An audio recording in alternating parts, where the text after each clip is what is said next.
देखो, रामधारी दिनकर की पंक्ति है, सौभाग्य न सब दिन सोता है, देखें आगे क्या होता है।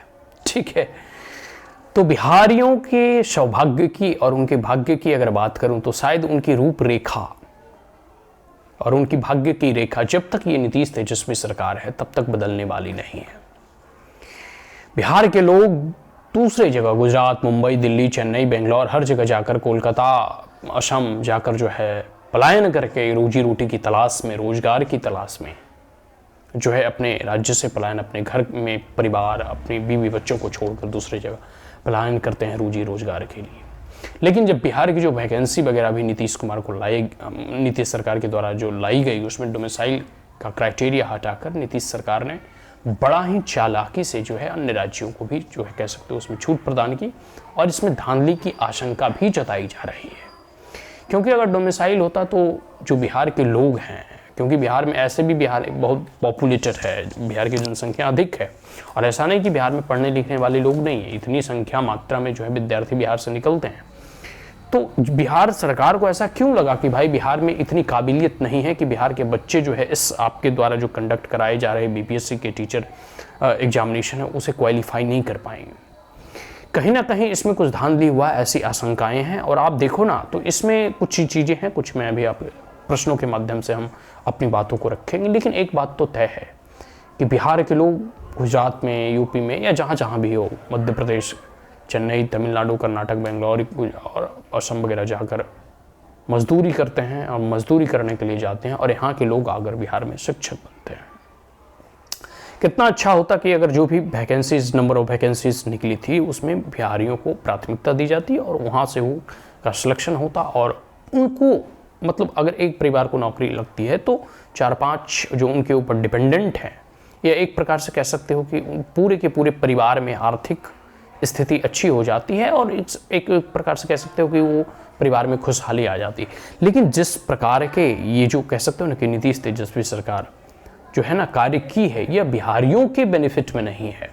कुछ चंद लोगों को जो है इसमें बिहार के लोगों को रोजगार मिला है, और ओवरऑल आप देखोगे तो जो पूर्व ऑलरेडी जो शिक्षक थे उसमें भी इसको इंक्लूड कर दिया गया है।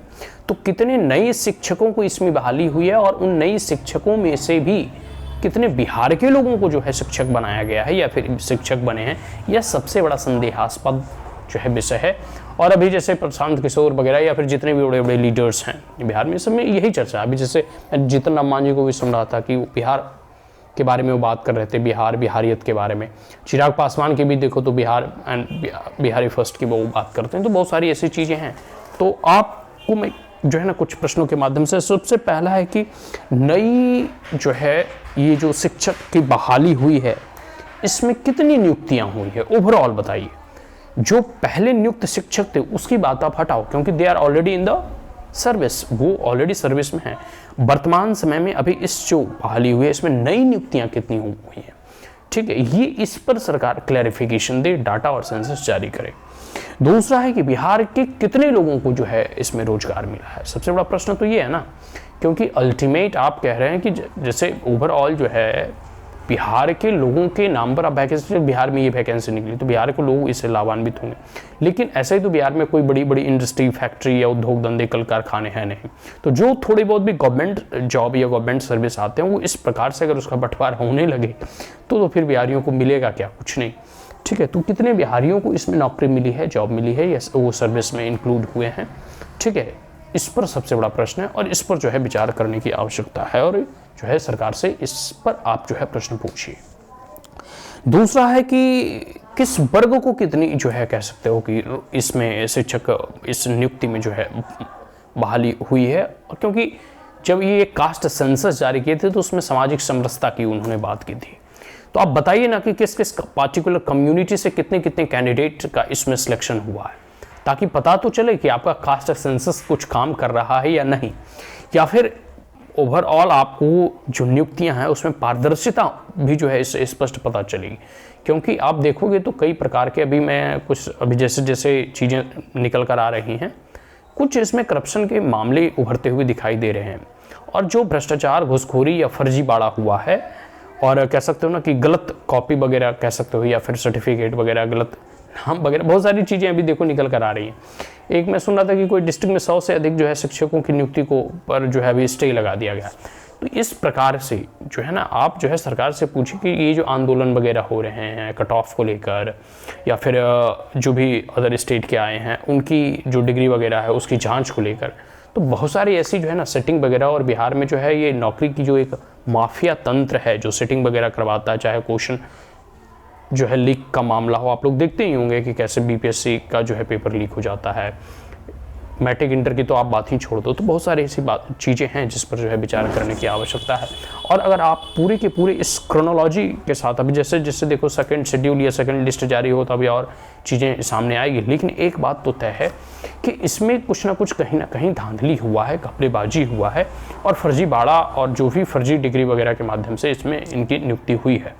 और पैसे वगैरह का तो आपको को तंत्र मालूम ही होगा कि 20 लाख दे दो तो दरोगा ऐसा, या बहुत सारी ऐसी चीज़ें हैं जो निकल कर सामने आती है। आपको जो है जो बिहार के लोग हैं या फिर जो इस चीज़ को जो है गहराई से जानते हैं उनको पता ही होगा, ठीक है। तो इसमें जो है कह सकते हो कहाँ कहाँ धांधली है, इसके आने वाले समय में देखो अभी केस जो है ये हाई कोर्ट और सुप्रीम कोर्ट तक ही जाएगा।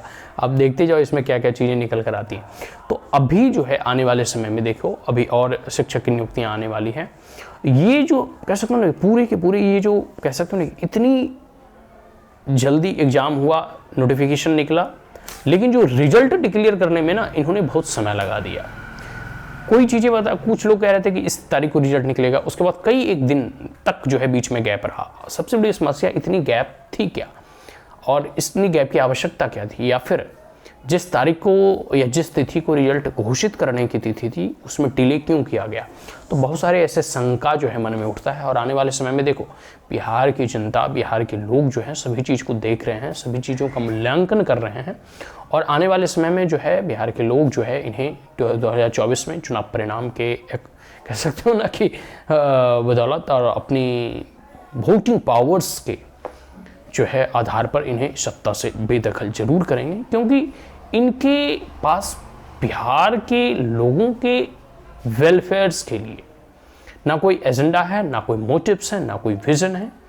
और इनकी जो है अपनी जो है एक राजनीति की जो रोटियां सेकते हैं, और इनकी जो पूरे के पूरे ये जो पेपर लीक माफिया तंत्र हैं, या घुसखोर या भ्रष्टाचार या जो फर्जीवाड़ा है जो इसमें सामने उभर कर धीरे धीरे आ रही हैं, ये सब सारी चीज़ें अभी दर पर दर जब खुलेंगी, जब बात पूरा निकलेगा तो फिर देखना इसकी जब जांच बैठाई जाएगी तो दूध का दूध और पानी का पानी हो जाएगा।